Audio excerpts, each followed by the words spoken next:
고위 공직자가 취임 전 가지고 있던 주식을 금융기관에 맡겨서 처분해야 하는 규정이 바로 백지신탁제입니다.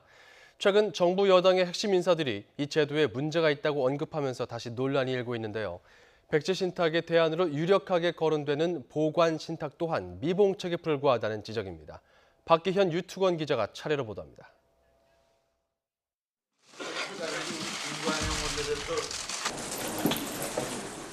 백지신탁 제도가 있습니다. 그 제도 때문에 일단 다른 도덕성 검증을 떠나서 기업인은 사실 장관이 될 수가 없습니다. 법, 제도 이거 탓하지 마시고 대한민국에 얼마나 훌륭한 사람 많습니까?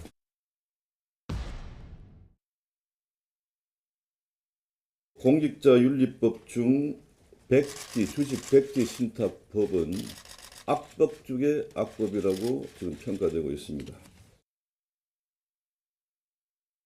고위 공직자가 직무와 관련된 주식을 보유하는 것에 신중하자는 것이 어떻게 악법인지 묻지 않을 수 없습니다. 여야가 이처럼 입장을 바꿔 해묵은 공방을 계속하는 이유는 무엇일까요? 공직자 주식 백지신탁 제도는 말 그대로 고위 공직자가 직무와 관련된 주식이 있으면 직접 시장에 내다 팔거나 금융기관에 맡겨 처분하도록 하는 제도입니다. 업무를 이용해 자기 주식의 가치를 올리는 부정행위를 원천적으로 차단하기 위한 제도인데요. 참여정부 시절인 지난 2005년 도입됐습니다. 국회의원이나 장관, 기획재정부, 금융위원회 소속 4급 이상 공무원 가운데 보유 주식이 3천만 원을 넘는 경우가 대상입니다. 그런데 갖고 있는 주식을 모두 팔아야 하다 보니 기업인, 특히 중소기업 대표들이 공직에 진출하는 걸 기피하는 사례가 잇따랐습니다. 실제로 지난해 중소벤처기업부 장관 인선 과정에서는 무려 27명이 장관직을 고사했는데 상당수가 중소기업 대표들이었습니다.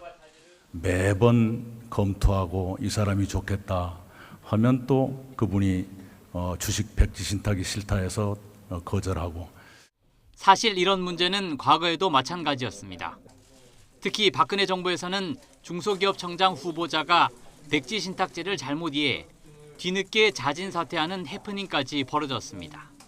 제가 갖고 있는 주식을 신탁기관에 맡기고 공직이 끝나면은 제가 신탁해놓은 주식을 다시 찾아다가 그 회사로 컴백할 수 있는 줄로 알았었습니다. 기업인들이 공직을 기피하다 보니 결국 그 자리는 정치인이나 관료, 교수들에게 대부분 돌아갔습니다. 이 때문에 기업인들이 공직에 진출해 현장의 목소리를 반영하기 위해선 백지신탁제를 손봐야 한다는 주장이 계속 나오고 있습니다. 그런데 이런 주장에 따라 백지신탁제를 손봐도 문제는 없는 걸까요? 백지신탁의 대안으로 유력하게 거론되는 게 바로 보관신탁입니다. 공직자가 맡긴 주식을 시장에 내다 파는 백지신탁과는 달리 그대로 보관만 하고 있다가 나중에 다시 돌려주자는 건데요. 그런데 따져보면 역시 미봉책에 불과하다, 이런 비판이 많습니다. 재직기간 중에 주식 가격이 오르거나 내려가는 영향 미치는 정책을 수립할 수도 있고 집행할 수도 있거든요.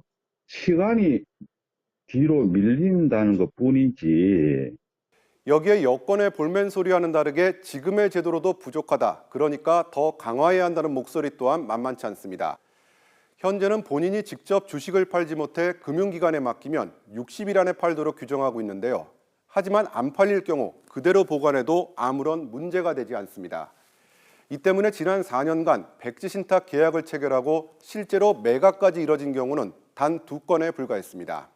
매각이 되지 않는다면은 이제 자산관리공사와 같은 국가기관이 주식을 매입을 해서. 바로 이 사람, 진경준 전 검사장을 기억하십니까? 재임 기간 넥슨의 비상장 주식을 헐값에 사들여서 무려 120억 원의 차익을 거둔 것이 드러나면서 그야말로 엄청난 논란을 불러일으켰는데요. 이 사건을 계기로 여론이 들끓자 국회에서는 백지신탁의 적용 범위를 넓히자, 이런 법안이 발의됐습니다. 감사원이나 검찰청, 국세청 등 이른바 힘 있는 기관의 공무원도 포함하자는 건데 하지만 1년이 넘도록 토론 한 번 진행되지 않은 채 그냥 흐지부지 되고 있습니다. 결국 기업인 그리고 정치권의 투명성에 대한 우리 사회의 불신이 해소되지 않는 한 백지 신탁제를 완화하자는 주장은 제자리를 맴돌 수밖에 없을 것으로 보입니다. YTN 유통원입니다.